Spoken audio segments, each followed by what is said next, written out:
Saludos.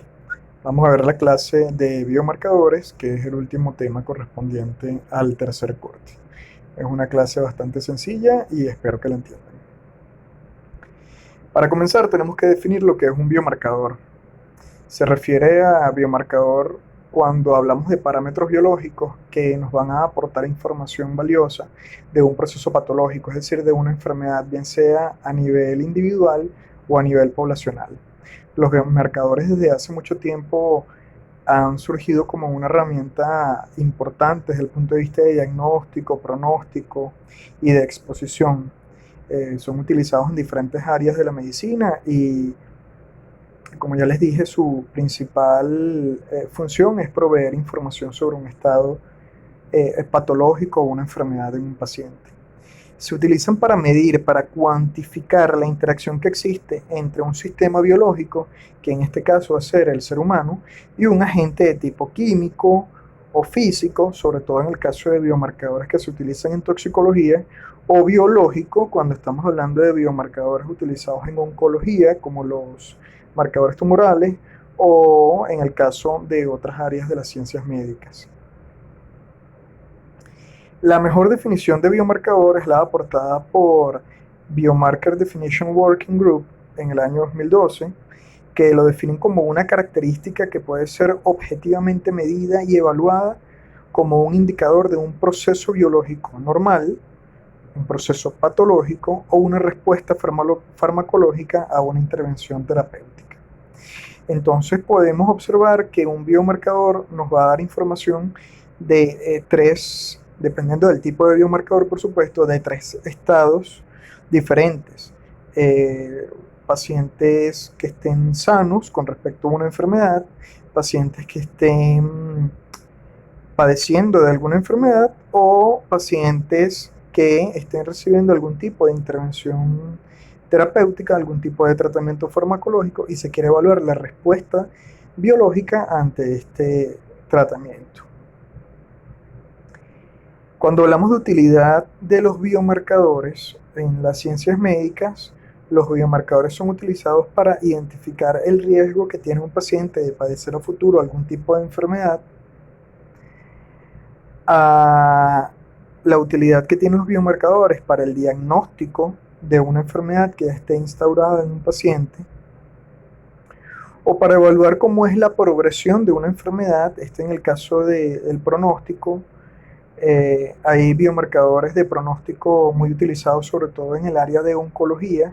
Los marcadores tumorales, la mayoría o prácticamente todos los marcadores tumorales son utilizados con valor pronóstico más que con valor diagnóstico. Los marcadores tumorales son utilizados más para conocer cómo es la evolución de un paciente que ya es diagnosticado con cáncer a la el conocimiento del diagnóstico de este paciente como tal.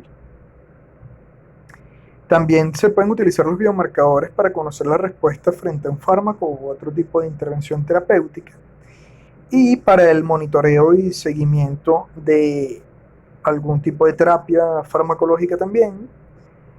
Y también son utilizados algunos biomarcadores con utilidad de conocer la exposición frente a ciertas sustancias, sobre todo los biomarcadores utilizados en toxicología, que son ampliamente usados para conocer la exposición que tienen ciertas personas a algunas sustancias, como es el caso de los plaguicidas, de los trabajadores que utilizan este tipo de sustancias en sus labores diarias. ¿Cuáles son los campos de utilidad de los biomarcadores? Como ya les había mencionado, los biomarcadores son muy utilizados en el área de oncología. A esto se les conoce como marcadores tumorales. Y como ya les había dicho, tienen un valor pronóstico y no un valor diagnóstico. El cáncer no se diagnostica mediante marcadores tumorales. No, los marcadores tumorales pueden ayudar o apoyar al diagnóstico histopatológico, al diagnóstico clínico y al diagnóstico molecular, pero no son utilizados para hacer el diagnóstico del cáncer, de ningún tipo de cáncer. De hecho, una persona, un paciente que tenga niveles de un marcador tumoral alterados, no necesariamente quiere decir que tenga cáncer. Y un paciente con cáncer que tenga valores de un marcador tumoral normales, pues no quiere decir tampoco que se haya curado de la enfermedad. También en el campo de la toxicología son utilizados biomarcadores de exposición a sustancias, biomarcadores que sirven para el diagnóstico de ciertas intoxicaciones eh, por ciertos medicamentos, por ciertas sustancias.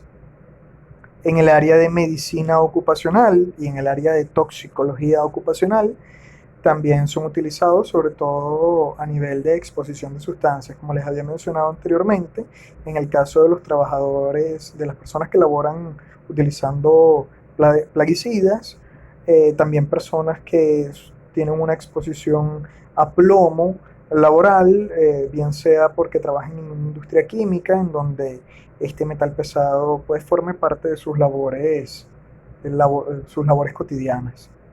En el campo de la endocrinología existen muchos biomarcadores utilizados a nivel de enfermedades metabólicas y en otras áreas de las ciencias médicas. ¿Cómo podemos hacer la selección y la valoración de un buen biomarcador? Es decir, ¿cómo hacen los científicos para conocer que una sustancia química puede ser utilizada para aportar información sobre una enfermedad? Bueno, en primer lugar, hay que conocer a cabalidad ese proceso biológico que estamos estudiando. En este caso, si queremos conocer si un biomarcador sirve para el diagnóstico o pronóstico de una enfermedad, pues tenemos que conocer a cabalidad esa enfermedad, ese proceso patológico. Se tienen que realizar estudios previos de la relación entre el agente de exposición, el biomarcador y el efecto de evaluar. Les voy a explicar esto con un ejemplo. Los pacientes las personas que están expuestas a metales pesados o a una sustancia química o a un plaguicida, pues van a tener como agente de exposición esta sustancia química. Esta sustancia va a ser metabolizada en el cuerpo y producto de este metabolismo se puede producir otra sustancia química que la vamos a poder detectar en sangre, en orina o en tejidos, y a esta sustancia la vamos a llamar biomarcador. Y el efecto que se quiere evaluar pues es la enfermedad como tal que se va a instaurar en el paciente a expensas de esta exposición a esta sustancia. Tenemos que identificar también la variable que se desea cuantificar para evaluar la sensibilidad y la especificidad del marcador en relación con la exposición. Esto es sumamente importante. El marcador tiene que ser específico para una enfermedad y tiene que ser altamente sensible. ¿Qué quiere decir esto? Que se busca que un biomarcador solamente se eleve en presencia de esta enfermedad o en presencia a la exposición y que sea altamente sensible, es decir, que pequeñas variaciones de una enfermedad se traduzcan en pequeñas variaciones cuantitativas en el biomarcador. Continuando con la selección y valoración de un biomarcador, se tiene que hacer la selección de los exámenes disponibles para el análisis, la confiabilidad y la integridad de las muestras entre la recolección y el análisis. Es decir, tenemos que tomar en cuenta todo lo referente a al proceso metabólico que se produce a nivel del organismo en referente a esta sustancia que vamos a evaluar. ¿Por qué? Si un paciente está expuesto a una sustancia y queremos evaluar un biomarcador de esa exposición y no conocemos el proceso metabólico que ocurre en el organismo con respecto a esta sustancia, pues no sabremos que a lo mejor esta sustancia se mantiene en sangre por 6 horas y después de ahí pasa a los riñones y es liberada en la orina. Entonces, al no conocer este proceso metabólico, quizás busquemos en orina el biomarcador antes de que aparezca en esta muestra biológica, o busquemos en sangre el biomarcador una vez que ya no se encuentre en sangre. Tenemos que también revisar los procedimientos analíticos, es decir, toda esa maquinaria tecnológica, técnica, en cuanto a pruebas diagnósticas, bien sea en el caso de pruebas inmunológicas, pruebas de biología molecular, o que vayamos a utilizar pruebas químicas o pruebas toxicológicas, como en el caso de HPLC.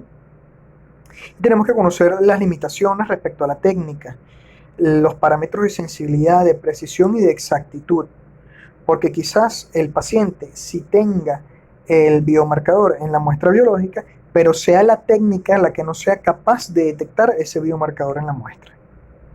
Tenemos que estandarizar todos los protocolos para garantizar un nivel de calidad adecuado y debemos evaluar, por supuesto, la variación interindividual de una población no expuesta.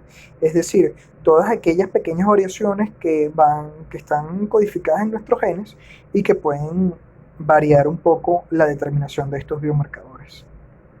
Por último, para la selección y valoración de un biomarcador se necesita analizar los datos para establecer la relación dosis-efecto y dosis-respuesta. Tenemos que tener la capacidad de predecir el riesgo para la salud humana en la población en general o en subgrupos, y tenemos que hacer una revisión de las consideraciones éticas y sociales en relación a la evaluación de estos biomarcadores. ¿Cuáles son las características que debe tener un biomarcador ideal? En primer lugar, un biomarcador ideal tiene que ser una sustancia que solamente aparezca en la muestra biológica o que se eleve o haya una variación cuantitativa cuando esté presente una enfermedad o cuando esté presente ese proceso biológico que queremos evaluar. En segundo lugar, el nivel del biomarcador debe variar al variar la enfermedad. Es decir, si el paciente empeora, pues los valores del biomarcador deberían de variar también en relación a esta variación de la enfermedad. Debe haber diferentes niveles entre pacientes enfermos e individuos sanos, y esto va a permitir categorizar a los pacientes de acuerdo a los hallazgos en relación a los biomarcadores. Debe ser económico, reproducible y seguro. Debe ser económico y debemos de tener las herramientas tecnológicas o las técnicas diagnósticas para poder detectarlos, cuantificarlos. Debe ser reproducible, esto quiere decir que si ese mismo proceso ocurre en otro individuo con las mismas características, pues el resultado debe ser esperable. Y debe ser seguro, y esto en relación, por supuesto, a los parámetros de control de calidad. ¿Cuáles son las técnicas que se utilizan para determinar o medir un biomarcador? En primer lugar, tenemos las pruebas de inmunodiagnóstico, dentro de las cuales tenemos el inmunoensayo ligado enzima, que es ELISA. Tenemos también las técnicas de inmunofluorescencia, que utilizan, como ya todos sabemos, fluorocromos para el marcaje pues, de los anticuerpos. Tenemos técnicas bioquímicas como HPLC, que es cromatografía líquida de alta presión, la espectrofotometría de absorción atómica también, y tenemos pruebas de biología molecular, donde la más utilizada es la reacción en cadena de la polimerasa. El conocimiento sobre la técnica, sus limitaciones, sus alcances, los parámetros de calidad, sensibilidad, precisión y exactitud, pues nos van a ayudar a determinar cuál es la mejor técnica para evaluar cierto o determinado biomarcador. Existen diferentes biomarcadores de acuerdo a su naturaleza química. Un biomarcador es simplemente una sustancia que aparece en una muestra biológica, bien sea en tejidos, en células, en sangre, en orina, en cualquier tipo de líquido biológico, y que va a dar una información sobre una enfermedad. Pero esta sustancia química puede ser producida por las mismas células del cuerpo. Puede ser producto del metabolismo de una sustancia exógena. Y este biomarcador puede ser un antígeno oncofetal sobre todo en el caso de de unos marcadores tumorales como el antígeno carcino embrionario, pueden ser glucoproteínas o glicoproteínas, como es el caso de CA125, etcétera, el conocido antígeno prostático, PSA. Algunos biomarcadores pueden ser enzimas, como la lactato deshidrogenasa, la fosfatasa alcalina y la fosfatasa ácida. Otras pueden ser hormonas, como la serotonina. Y otras pueden ser otros tipos de proteínas séricas, como las tiroglobulinas, ferritina, inmunoglobulinas, etcétera. Sin embargo, tenemos también algunos biomarcadores que son metales, como el caso de cobre, zinc y de otros tipos de naturaleza química. Hay que conocer también cuál es el tiempo de vida media de un biomarcador. Y esto es de suma importancia debido a que, como les expliqué, el proceso metabólico que ocurre a nivel del individuo en relación al biomarcador, a esta sustancia que está en el cuerpo, pues es una cinética que hay que conocerla a cabalidad, porque si no vamos a buscar el biomarcador en una muestra biológica donde quizás no lo consigamos y resulta que el paciente sí tiene el biomarcador y sí tiene por ende la enfermedad. Para esto hay que conocer el tiempo de vida media del biomarcador y el tiempo de vida media en cada una de las muestras biológicas. Aquí tenemos en una tabla pues algunos marcadores, en este caso son marcadores tumorales, y su tiempo de vida media en suero. Lo que quiere decir que si nosotros buscamos si hay una elevación de la alfa-fetoproteína, que tenemos un tiempo de vida media alrededor de 3 a 6 días, y la buscamos eh, luego de este tiempo, o lo buscamos en un parámetro de tiempo diferente a este, pues quizás no lo vayamos a conseguir. En conclusión, un biomarcador es una sustancia química que puede ser medida en el laboratorio, que va a aportar una información, bien sea para el diagnóstico de una enfermedad o para el pronóstico de esta, o como efecto de un tratamiento farmacológico o cualquier otro tipo de intervención, y que va a aparecer en una muestra biológica en cierto o determinado proceso biológico. Los más ampliamente conocidos son los marcadores tumorales, sin embargo, como ya les expliqué, no son los únicos marcadores existentes. Tenemos marcadores de exposición, marcadores ambientales, marcadores toxicológicos, marcadores endocrinos. En el caso del infarto agudo del miocardio, el diagnóstico del infarto agudo del miocardio se hace por la elevación de ciertas enzimas o ciertas proteínas que se liberan por la necrosis del miocardio y que están relacionadas con este evento cardiovascular. Conocer la cinética, el metabolismo, el tiempo de vida media del biomarcador y las técnicas de análisis para la determinación de este biomarcador, pues van a hacer que la información que este biomarcador aporte sea certera y sea útil para el paciente. Muchas gracias por su atención.